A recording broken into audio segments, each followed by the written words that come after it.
Hello friends, आज मु share करी आम सुंदरबन ट्रिप केमती स्टार्ट कलु पूरा फर्स्ट डे रु। तो आम भद्रक रु स्टार्ट कलु आमर जर्नी। तो भद्रक रु फर्स्ट आम कोलकाता गलु। तो ये देखु आम पूरा रेडी हो जाइछु।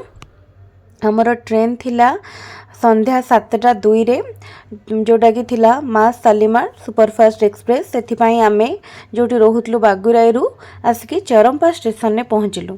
तो पहुँचला आमको माने आम जो ट्रेन को लाइव लोकेशन ट्रैक कलु, जानलु कि आमको ट्रेन आसबार टिके डेरी हो। तो से आम से टाइम स्पेंड कलु। 7:30 ट्रेन आसिक पहुँचला। तापर आम ट्रेन में बसिलु। तापर आम पहुँचलु। सेमती ट्रेन जेहेतु टिके डिले थिला, आम सेठी शालीमार स्टेशन में पहुँचला बेलू हो जाइथिला राति प्रायतः 1:20-25 हो जाइथिला। तापर आम सेठी रिटायरिंग रूम बुक करथिलु। एठी देखंतु आम एसी रिटायरिंग रूम बुक करथिलु पूर्वरु। तो एठी सबू रूम भल थिला सबू। आउ रूम सर्विस जदि कहबे सेमती रूम सर्विस पर्टिकुलरली किछि नथिला कि किछि नंबर को सेमती कॉल करिया पई तो नथिला।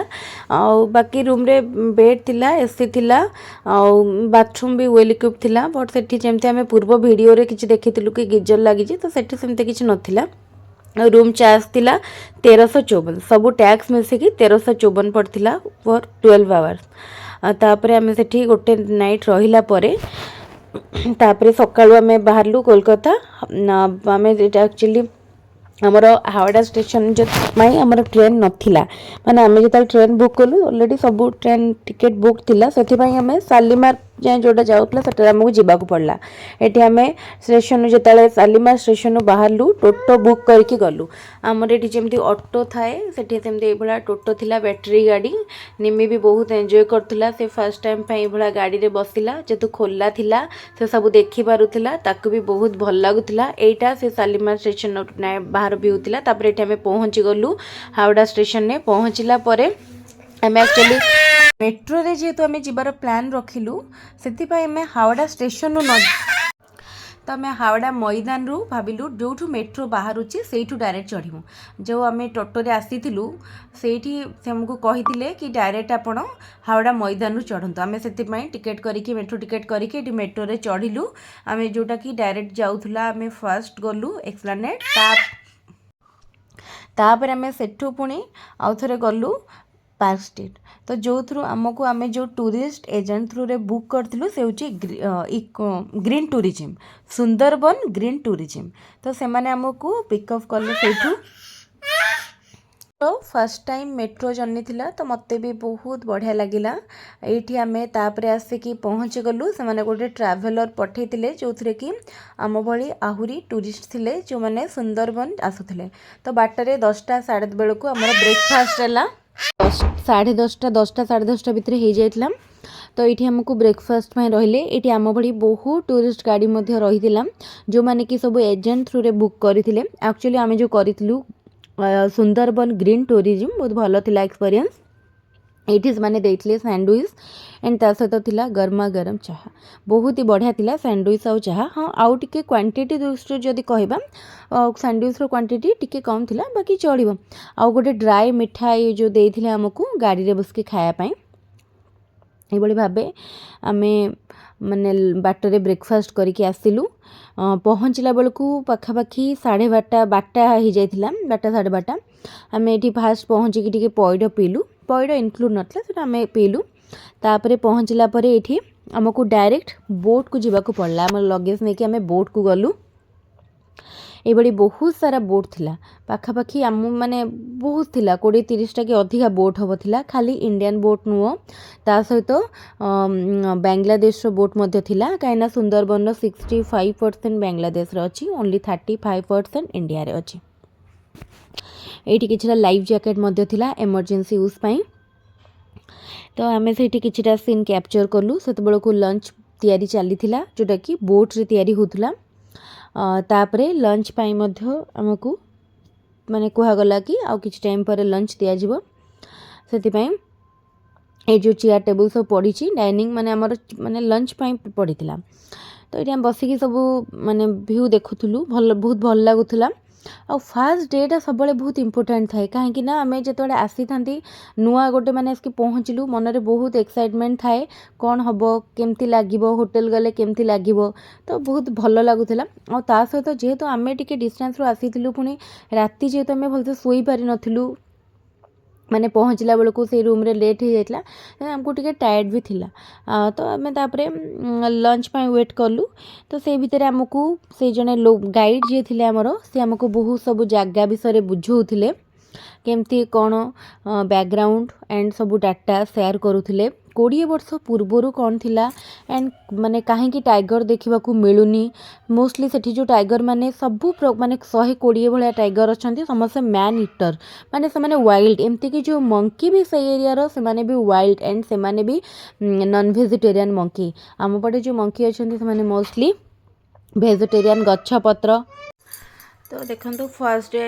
ତ ଏଭଳିଆ ଥିଲା ଆଉ ଏଇଠି ଆମେ ଲଞ୍ଚ ପାଇଁ ୱେଟ୍ କରୁଥିଲୁ ଏକ୍ସାଇଟମେଣ୍ଟ ଗୋଟେ ମନରେ ଥିଲା କାହିଁକିନା ଆମ ପାଖରେ ଯେତେବେଳେ ପୂର୍ବରୁ ଆମେ ମେନୁ ଦେଖିଥିଲୁ ଲଞ୍ଚରେ ଭେରାଇଟିଜ୍ ଅଫ୍ ଆଇଟମ୍ ଥିଲା ବଢ଼ିଆ ବଢ଼ିଆ ଆଇଟମ୍ ଥିଲା ତ ଆମେ ୱେଟ୍ କରିଥିଲୁ କି ଲଞ୍ଚ କେମିତି ଥିବ କ'ଣ କ'ଣ ଦେବେ ତ ସେ ପର୍ଯ୍ୟନ୍ତ ଆମେ ଯାହା ବି ଓନ୍ଲି ଦେଖିଥିଲୁ ମେନୁରେ ହିଁ ଦେଖିଥିଲୁ ତ ଖାଇଲା ପରେ କିଛି ଜିନିଷ ଆମେ ଆକ୍ଚୁଆଲି ଜାଣିପାରିବୁ କି ସେଠିକାର ମାନେ ଖାଇବାର ଟେଷ୍ଟ କେମିତି ମାନେ କେମିତି କ'ଣ ରହୁଛି ତ ଏଇଠି ଆମର ଫାର୍ଷ୍ଟ ଡେର ଲଞ୍ଚରେ ମାନେ ଯାହା ବି ସବୁ ଥିଲା ମୋଷ୍ଟଲି ନନ୍ ଭେଜିଟେରିଆନ୍ ଫୁଡ଼୍ ଥିଲା ଆଣ୍ଡ ଆମକୁ ଆମେ ଯେହେତୁ ନନ୍ଭେଜ୍ ଖାଉ ଆମକୁ ସେଥିରେ କିଛି ପ୍ରୋବ୍ଲେମ୍ ହେଇନଥିଲା ଆଉ ଭେଜ୍ରେ ଥିଲା ତ ଭେଜ୍ରେ ଏମିତି ପନିର ମସରୁମ୍ ନଥିଲା ନର୍ମାଲ୍ ଭେଜିଟେବୁଲ୍ସ କରି ମାନେ କୋବି ତରକାରୀ ହେଇଥିଲା ଯେଉଁମାନେ ଭେଜ୍ ଖାଉଥିବେ ସେମାନଙ୍କୁ ହୁଏତ ଗୋଟେ ଏକ୍ସପେକ୍ଟେସନ୍ ଥିବ କି ମେ ବି କିଛି ଫେନ୍ସି ଆଇଟମ୍ ୟା କିଛି ପନିର ମସରୁମ୍ ବଟ୍ ସେମିତି କିଛି ହେଇନଥିଲା ଆଉ କିନ୍ତୁ ନନ୍ଭେଜ୍ରେ ବହୁତ ଆଇଟମ୍ ଥିଲା ଆଉ ବହୁତ ଟେଷ୍ଟ ବି ଥିଲା ଆଉ ଆମେ ଯେଉଁମାନେ ନନ୍ଭେଜ୍ ଖାଇପାରିବେ ସେମାନେ ବୋଥ୍ ଭେଜ୍ ଆଣ୍ଡ ନନ୍ଭେଜ୍ ସବୁ ପ୍ରକାର ଆଇଟମ୍କୁ ନେଇପାରିବେ ତ ଏଇଠି ମୁଁ ପୁରା ଦେଖନ୍ତୁ ପୁରା ପାଖରୁ ହିଁ କ୍ୟାପଚର୍ କରିଛି ଏଇଠି ସୁନ୍ଦର ସୁନ୍ଦର ସବୁ ଶୋ ଗଛ ବିଭିନ୍ନ ପ୍ରକାର ଗଛ ସବୁ ଲାଗିଥିଲା ବୋଟ୍ର ଗୋଟେ ବ୍ୟୁଟିକୁ ଏନହାନ୍ସ କରୁଥିଲା ବହୁତ ଭାବରେ ପବନ ଯେତେବେଳେ ହେଉଥିଲା ବୋଟ୍ର ମାନେ ବହୁତ ବଢ଼ିଆ ଲାଗୁଥିଲା ଥଣ୍ଡା ଥଣ୍ଡା ପବନ ଦେଉଥିଲା ପାଖରେ ଆଉ ଗୋଟେ ବୋଟ୍ ସବୁ କ୍ରସ୍ କରୁଥିଲା ତ ସେଠି ବି ମାନେ ଏମିତି ଟୁରିଷ୍ଟ ଥିଲେ ତ ବଢ଼ିଆ ଲାଗୁଥିଲା ଦେଖିବା ପାଇଁ ବହୁତ ଭଲ ଲାଗୁଥିଲା ଆମେ ଫାର୍ଷ୍ଟ ଯାଇଥିଲୁ ଆଣ୍ଡ ଆମ ଭିତରେ ପୁରା ଫୁଲ୍ ଅଫ୍ ଏକ୍ସାଇଟମେଣ୍ଟ ଥିଲା ସେଇଠି ଭିତରେ ରୁମ୍ ଥିଲା ମୁଁ ତାର ଭିଡ଼ିଓ ମଧ୍ୟ ଆପଣଙ୍କ ସହିତ ସେୟାର କରିବି ଭିତର ରୁମ୍ର ସେ ଭିତର ରୁମ୍ରେ ଆମେ ଟିକେ ରେଷ୍ଟ ନେଉଥିଲୁ ଆଣ୍ଡ ଆମର ଲଗେଜ୍ ସବୁ ଥିଲା 5ଟା ବେଡ଼୍ ଥିଲା 6ଟା ବେଡ଼୍ ପଡ଼ିଥିଲା ସେଇଠି ତ ସମସ୍ତେ ମିଶିକି ସେ ବେଡ଼୍ରେ ରହିପାରିବେ ଟଏଲେଟ୍ ମଧ୍ୟ ଥିଲା ଆଣ୍ଡ ସବୁ ବୋଟ୍ରେ ଗୋଟେ ଗୋଟେ କିଚେନ୍ ଥିଲା ଯେଉଁଠିକି ବୋଟ୍ରେ ଥିବା ଟୁରିଷ୍ଟମାନଙ୍କ ପାଇଁ ଖାଇବା ପ୍ରିପେୟାର ହେଉଥିଲା ତ ଏଇଠି ଦେଖନ୍ତୁ ମୁଁ ବୋଟ୍ର ଭ୍ୟୁ ଦେଖାଉଛି ଆପଣଙ୍କୁ ଭିତର ଭ୍ୟୁ ଏଇଠି ଲଞ୍ଚ ଅଲରେଡ଼ି ଷ୍ଟାର୍ଟ ହେଇଗଲାଣି ଯେହେତୁ ନିମି ଆମକୁ ଏକାଠି ତ 2 ଜଣ ଆମେ ଖାଇପାରିବୁନି ସେଥିପାଇଁ ସେ ଫାର୍ଷ୍ଟ ଖାଇଲେ ତାପରେ ନିମି ତା ବାପାଙ୍କ ପାଖେ ରହିଲା ପୁଣି ମୁଁ ଖାଇବାକୁ ଗଲି ଏଇଠି ଦେଖନ୍ତୁ ମୋର ଖାଇବା ପ୍ଲେଟ୍ର ଭିଡ଼ିଓ ମୁଁ ଆପଣଙ୍କୁ ଦେଖାଉଛି ଭାତ ଡାଲି ପାମ୍ପଡ଼ ଟମାଟୋ ଚଟନି କୋବି ଆଳୁ କଷା ଟାଇପ୍ର 2 ପ୍ରକାର ମାଛର ତରକାରୀ ଗୋଟେ ଥିଲା ଭେଟି ପିସ୍ ଆଉ ଗୋଟେ ଥିଲା ଗୋଟେ ଲୋକାଲ୍ ଫିସ୍ ଯେଉଁଟାକି ଗୋଟେ ସିଙ୍ଗଲ କଣ୍ଟାବାଲା ବଢ଼ିଆ ଲାଗୁଥିଲା ପତଳା ପତଳା ଆଳୁ ଚିପ୍ସ ଆଉ ପିଆଜ ଲେମ୍ବୁ ଲଙ୍କା ବହୁତ ବଢ଼ିଆ ଲାଗିଲା ଲଞ୍ଚ ପ୍ଲେଟ୍ ଦେଖନ୍ତୁ 10ରୁ 15 ମିନିଟ୍ ଭିତରେ ଲଞ୍ଚ ପ୍ଲେଟ୍ ପୁରା ସଫା ଆଉ ମୁଁ ପୁରାପୁରି ମୋ ଲଞ୍ଚକୁ ବଢ଼ିଆ ସେ ଏନ୍ଜୟ କଲେ ଖାଲି ମୁଁ ନୁହଁ ସମସ୍ତେ ଯେତିକି ଜଣ ଥିଲେ 2 ଥର 3 ଥର ଯିଏ ଯେତେ ଥର ଚାହିଁବ ମାନେ ନେଇକି ଖାଇପାରିବ ବଢ଼ିଆକି ଏନ୍ଜୟ କଲା ପରେ ଆମେ ଏଇ ରୁମ୍କୁ ଆସିଲୁ ତଳେ ରୁମ୍ ଥିଲା ସେଇଠି ଆମେ ଟିକେ ରେଷ୍ଟ କଲୁ ଆମର ଲଗେଜ୍ ବି ସେଇଠି ଥିଲା ତାପରେ ଆମକୁ କିଛି ସାଇଟ୍ ସିଇଂ ପାଇଁ ନିଆଗଲା ବୁଲିବା ପାଇଁ ଏଇଟା ହେଉଛି ମ୍ୟାନଗ୍ରୋଭ୍ ଫରେଷ୍ଟ କ୍ୟାମ୍ପ ଏଇଠି ହୁଏ ତ ଏଇଠି ଆମର ୱାର୍ଲଡର ଲାର୍ଜେଷ୍ଟ ମ୍ୟାନଗ୍ରୋଭ୍ ଫରେଷ୍ଟ ହେଉଛି ସୁନ୍ଦରବନ ତ ଏଇଠିକି ଆମକୁ ବୁଲିବା ପାଇଁ ନିଆଗଲା ଏଇଠି ଆମେ ଯାଉଥିଲୁ ଏଇଠି ମନ୍ଦିର ଫାର୍ଷ୍ଟ ଆମକୁ ଗୋଟେ ମନ୍ଦିରକୁ ନିଆଗଲା ଯେଉଁଟାକି ଲୋକନାଥ ଟେମ୍ପୁଲ୍ ଆଉ ତା ପାଖରେ ବହୁତ ଗୁଡ଼ାଏ ହୋଟେଲ ଥିଲା ରିସର୍ଟ ଥିଲା ତ ସେଇଠି ମଧ୍ୟ ମୁଁ କିଛିଟା କ୍ୟାପଚର୍ କରିଛି ସିନ୍ ଯେଉଁଟା ଦେଖନ୍ତୁ ଏଇ ଚାଳ ଘର ଭିତରେ ସୁନ୍ଦର ଭାବରେ ଗୋଟେ ରିସର୍ଟ ଥିଲା ବଢ଼ିଆ ଲାଗୁଥିଲା ତ ମୁଁ ତାର ଭିଡ଼ିଓ ମଧ୍ୟ ଏଠି ଦେଖାଉଛି ଆପଣମାନଙ୍କୁ ଆଉ ଯେଉଁ ଲୋକନାଥ ମନ୍ଦିର ଥିଲା ଆମେ ସମସ୍ତେ ନାଁ ଶୁଣିଲେ ଲୋକନାଥ ଆମେ ଭାବୁଥିଲୁ ଶିବ ମନ୍ଦିର ବଟ୍ ଶିବ ମନ୍ଦିର ନଥିଲା ଏଥିରେ ଅଲେଖ ବାବାଙ୍କର ଗୋଟେ ମନ୍ଦିର ଅଲେଖ ବାବାଙ୍କର। ତ ଆମେ ମନ୍ଦିର ଗଲୁ। ଏଠି ମନ୍ଦିରରୁ ଆସିଲା ବେଳକୁ ମୁଁ ଏମିତି ଚନ୍ଦନ ଲଗେଇ ଦେଇଥିଲେ, ସେଠି ଜଣେ ବାବା ଥିଲେ। ତ ଭଲ ଲାଗିଲା, ପରିବେଶ ବହୁତ ବଢ଼ିଆ ଥିଲା। ମାନେ ଆମକୁ ଲାଗୁଥିଲା ମାନେ କିଛି ବି ଯେମିତି କାର୍ ଟ୍ରକ୍ ବସ୍ ଏସବୁର ଗୋଟେ ଆବାଜ ସୁଦ୍ଧା ମାନେ କିଛି ନଥିଲା। ସେଇଟା ଗୋଟେ ଆଇଲ୍ୟାଣ୍ଡ ଥିଲା, ଆଉ ସେଇଠି ପୁରାପୁରି ଆଟମସ୍ଫିୟର ପୁରା କାମ ଥିଲା, ପୁରା ନେଚର ଭିତରେ ଜଙ୍ଗଲ ଭିତରେ ମଝି ମଝି ଜାଗାରେ ରହୁଥିଲୁ। ଏଠି ପାନ ଗୋଟେ ଚାଲିଥିଲା, ବହୁତ ଗୁଡ଼ାଏ ଜିନିଷ ମିଶିକି ପାନ କରାଯାଉଥିଲା। ଆମେ ସେଠି ଗୋଟେ ପାନ ମଧ୍ୟ ଟ୍ରାଏ କଲୁ, ବହୁତ ବଢ଼ିଆ ଲାଗିଲା। ଏସବୁ ଜିନିଷ ଆଡ଼୍ କରିକି ଯେଉଁ ଆମ ପଟେ ଯେଉଁ ପାନ ଦିଅନ୍ତି ନର୍ମାଲି 20-25 ଟଙ୍କା ନିଅନ୍ତି ଗୋଟେ ପାନ, କିନ୍ତୁ ସେଠି ବି ବହୁତ ଜିନିଷ ଦେଖନ୍ତୁ ଅଛି, ସବୁ ପକେଇକି ଦେଲେ, କିନ୍ତୁ କେତେ ଟଙ୍କା ମାତ୍ର 15 ଟଙ୍କା ନେଇଥିଲେ ପାନ। ଭଲ ଲାଗିଲା। ପାନ ଆମେ ଖାଇଲୁ, ଆଉ ପାନ ଖାଇ ସାରିଲା ପରେ ଆମେ ଫେରିଲୁ। ବୋଟ୍କୁ ଆସିବାର ଥିଲା। ବୋଟ୍ ଆଇଲା ବେଳକୁ ମୁଁ ସେମିତି ପୁଣି କିଛିଟା ସିନ୍ କ୍ୟାପଚର୍ କରିଥିଲି। ଏଇଠି ବହୁତ ଗୁଡ଼ାଏ କଙ୍କଡ଼ା ଥିଲେ, କଙ୍କଡ଼ା କେତେଟା ଆମେ ଦେଖିଥିଲୁ। କାଦୁଆ ପାଣିରେ ନର୍ମାଲି କାଦୁଆ ମାଟିରେ କଙ୍କଡ଼ା ରହନ୍ତି, ପ୍ରବଳ କଙ୍କଡ଼ା ଥିଲେ। ପୁଣି ବୋଟ୍ ଜର୍ଣ୍ଣି ଷ୍ଟାର୍ଟ ହେଇଗଲା। ଏତେବେଳକୁ ପାଖାପାଖି 3:30 ପାଖାପାଖି ତ ହେଇଗଲାଣି। ଏଇଟା ହେଉଛି ଗୋଟେ ବାଂଲାଦେଶର ବୋଟ୍। ବାଂଲାଦେଶ ବୋଟ୍, ତାଙ୍କର ବୋଟ୍ର ଷ୍ଟାଇଲ୍ ଷ୍ଟ୍ରକ୍ଚର୍ ଟିକେ ଅଲଗା, ଇଣ୍ଡିଆନ୍ ବୋଟ୍ ଟିକେ ଅଲଗା। ଏଇଟା ବାଂଲାଦେଶ ବୋଟ୍। ଏଭଳି ଭାବରେ ଆମେ ଦେଖନ୍ତୁ ଟିକେ ମାନେ ସୂର୍ଯ୍ୟାସ୍ତ ହେଇନି, କିନ୍ତୁ ଟିକେ ଖରା କମିଲାଣି। ମଝିରେ ଖରା ହେଉଥିଲା ଟିକେ, ଏବେ ଖରା କମି ଆସିଲାଣି। ତାପରେ ସେତେବେଳକୁ ଆକ୍ଚୁଆଲି ଆମେ ବହୁତ ଟାୟାର୍ଡ଼ ଥିଲୁ, ଇଚ୍ଛା ହେଉଥିଲା ଟିକେ ଟାଇମ୍ ଶୋଇପଡ଼ିବା ପାଇଁ, ରେଷ୍ଟ ନେବା ପାଇଁ, କିନ୍ତୁ ଏସବୁ ଦେଖିବାକୁ ବି ଆମେ ମିସ୍ କରିବାକୁ ଚାହୁଁନଥିଲୁ। ତ ସବୁକିଛି ଦେଖି ଗଲୁ। ସେ ଭିତରେ ମଝିରେ ପୁଣି ଆମକୁ ଟିକେ ଆହୁରି ବୁଲେଇଲେ। ତାପରେ ଦେଖନ୍ତୁ ଆମେ ହୋଟେଲ ପାଖରେ ଆସିକି ପହଞ୍ଚିଲୁ।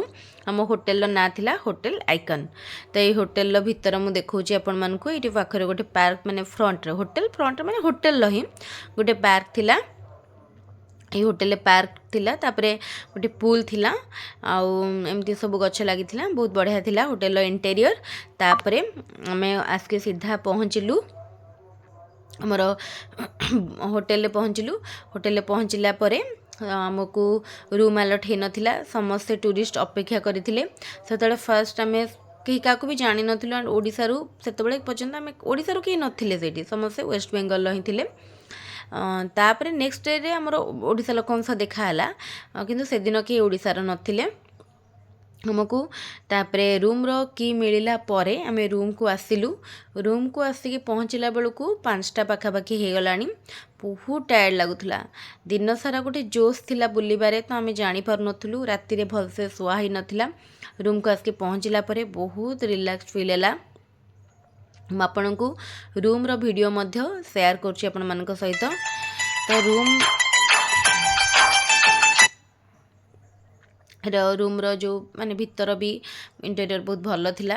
ହୋଟେଲଟା ବହୁତ ଭଲ ଲାଗୁଥିଲା। ଏଇ ଯେଉଁ ଏରିଆଟାରେ, ଏଇ ଯେଉଁ ଆଇଲ୍ୟାଣ୍ଡଟାରେ ଆମକୁ ରଖିଥିଲେ, ସେଠି କମ୍ପ୍ଲିଟଲି ବହୁତ ସାରା ହୋଟେଲ ଥିଲା, ଆଉ ସବୁ ହୋଟେଲରେ ସେତେବେଳକୁ କଲଚରାଲ ପ୍ରୋଗ୍ରାମ୍ ବି ସବୁ ଚାଲୁଥିଲା, କେଉଁଠି କିଛିଟା ଦୋକାନ ବି ଥିଲା। ଆଉ ଏଠି ମାନେ ଆମେ ଭାବୁଥିଲୁ କିଛି ଦୋକାନ ନହେଲେ କିଛି ପାଣି ବୋଟଲ, କିଛି ବିସ୍କୁଟ୍ସ କିଣିବାକୁ ଅସୁବିଧା ହେବ, ଯାହା ହଉ ସବୁ ଦୋକାନ ଆଭେଲେବୁଲ୍ ଥିଲା। ତାପରେ ଆମେ ଆସିକି ଯେତେବେଳେ ହୋଟେଲରେ ରୁମ୍ ଆଲଟ୍ ହେଇଥିଲା, ରୁମ୍ରେ ପହଞ୍ଚିଲୁ। ରୁମ୍ରେ ଫ୍ରେଶ୍ ହେଲା ପରେ ତାପରେ ବହୁତ ମାନେ ଭଲ ଲାଗିଲା। ଆଣ୍ଡ ଏଇଟା ଦେଖନ୍ତୁ, ଏଇଟା ହେଉଛି ଫାର୍ଷ୍ଟ ଫ୍ଲୋରରେ ଥିଲା। ଫାର୍ଷ୍ଟ ଫ୍ଲୋର ପରେ ଏମିତି ଫାର୍ଷ୍ଟ ଫ୍ଲୋରରେ କିଛି ରୁମ୍ ଥିଲା, ରୁମ୍ ଫ୍ରଣ୍ଟରେ ଏମିତି ଡାଇନିଂ ଥିଲା। ତାପରେ ଆମର ଆକ୍ଚୁଆଲି ଯେଉଁ ରୁମ୍ ମିଳିଥିଲା ସେକେଣ୍ଡ ଫ୍ଲୋରରେ ମିଳିଥିଲା। ସେକେଣ୍ଡ ଫ୍ଲୋରଟା ଏମିତି ସନରୁଫ୍ ବାଲା ଡାଇନିଂ ଥିଲା। ସେଠି କଫି ଆମକୁ ଦେଇଥିଲେ, ଇଭିନିଂ ସ୍ନାକ୍ସ ସେଇଠି ଦିଆଯାଉଥିଲା। ତାପରେ ଆମେ ରୁମ୍ରେ ପହଞ୍ଚିଲା ପରେ ଫାର୍ଷ୍ଟ ପୁରା ଫ୍ରେଶ୍ ହେଲୁ। ନିମି ବି ପୁରା 1 ଡେ ଆଣ୍ଡ 2 ଡେଜ୍ ଜର୍ଣ୍ଣି କରିକି ଆସିଛି। ତାର ବି ଏତେ ଟାଇମ୍ ସେ ତା ପୂର୍ବରୁ କେବେ ବସିନି, ତ ସିଏ ବି ପୁରା ଟାୟାର୍ଡ଼ ହେଇଯାଇଥିଲା। ସମସ୍ତେ ଫାର୍ଷ୍ଟ ଟିକେ ରେଷ୍ଟ କଲୁ, 1 ଘଣ୍ଟା ରେଷ୍ଟ କଲୁ। ତାପରେ ଇଭିନିଂ ସ୍ନାକ୍ସ ସେମାନେ ଦେଇଥିଲେ। ଇଭିନିଂ ସ୍ନାକ୍ସ ପାଇଁ ଆମକୁ ତଳକୁ ଯିବାକୁ ପଡ଼ିଲାନି, ସେ ଫ୍ଲୋରରେ ହିଁ ଆମକୁ ଦିଆଯାଇଥିଲା। ଇଭିନିଂ ସ୍ନାକ୍ସରେ ଦିଆଯାଇଥିଲା ଚିକେନ୍ ପକୋଡ଼ା, ତା ସହିତ କଫି ଆଉ ଚିକେନ୍ ପକୋଡ଼ା। ଫାର୍ଷ୍ଟ ଆମେ ଚିକେନ୍ ପକୋଡ଼ା ଖାଇଲୁ, ତାପରେ କଫି ଆଣିଲି। कॉफी सहित चिकेन पकोड़ा एंजॉय कलु तापर किछि टाइम आमे गलु टिके लोकल मार्केट बुलिबा पाई तो जो लोकल मार्केट थिला ये आम लोकल मार्केट को टिके एक्सप्लोर करिया को जाइथिलु। लोकल मार्केट देखंतु किछि दुकान अच्छी पानी बोतल आउ जेमती बिस्किट्स केक्स आपन को किछि स्नैक्स मिल जिवो ता सहित जेमती हमर सब टूरिस्ट प्लेस रे दुकान थाए से भला दुकान विभिन्न टेडी दुकान मिनिमम जिनस सब मिलला टाइप रो दुकान अच्छी किछि फास्ट फूड सेमती तो हो नथिला तो चिकेन किछि माने एमती हमर जो आइटम किछि प्रिपेयर होतला तापरे एठी पानी बोतल ता सहित कोल्ड ड्रिंक्स आइसक्रीम ए सब अवेलेबल थिला दुकान ने किछि ऑर्नामेंट स्टोर मध्य थिला ये टाइप रो सब ज्वेलरी थिला बैग थिला तो आम सब बुलाबुली कलु भल लगिला। लोकल मार्केट बहुत ही माने अलगा लगिला डिफरेंट लगिला जेतु माने कालकाटा टू सुंदरबन 100 किलोमीटर भड़ा रेंज रोचे तो सेठिकार हाबिटेट आ सेठिकार लाइफस्टाइल बहुत ही डिफर करछि कालकाटा टू तापर आमे होटल को फेरिलु सेते बेल को 7टा 7:30 हेलानी होटल आ पार्क रे टिके बसिके दोली खेलिलु टिके स्लाइड एंजॉय करलु तापर ऑलरेडी बहुत ठंडा लागुथला आ बेसी टाइम सेते बाहर रहिलुनी ठंडा हो जिवो सेति आमे रूम को पळे आसिलु। रूम को आसिकी घंटे भाया रेस्ट नेलु घंटे 2 घंटा रेस्ट नेला परे डिनर पाई हमको डाकिले डिनर पाई जेतले डाकिले आमे डिनर पाई गलु आ डिनर पाई गला परे एठी डिनर देले देखो तो डिनर रे कोन देइछंती मु सेटा आपन को सहित शेयर करछि फ्राई राइस चिल्ली चिकेन ता सहित देले आ आलूदम बेंगली मानकर आलूदम होछि गोटे बढ़िया स्पेशल डिश आलूदम देले आलू सलाड परे हमर डिनर को बहुत बढ़िया से एंजॉय कलु फ्राई राइस को चिल्ली चिकेन आलूदम सलाड सब ही बहुत टेस्ट थिला माने एक्चुअली बहुत टेस्ट थिला तो ए बड़ी भाबरे हमर फर्स्ट डे बहुत भल से गला।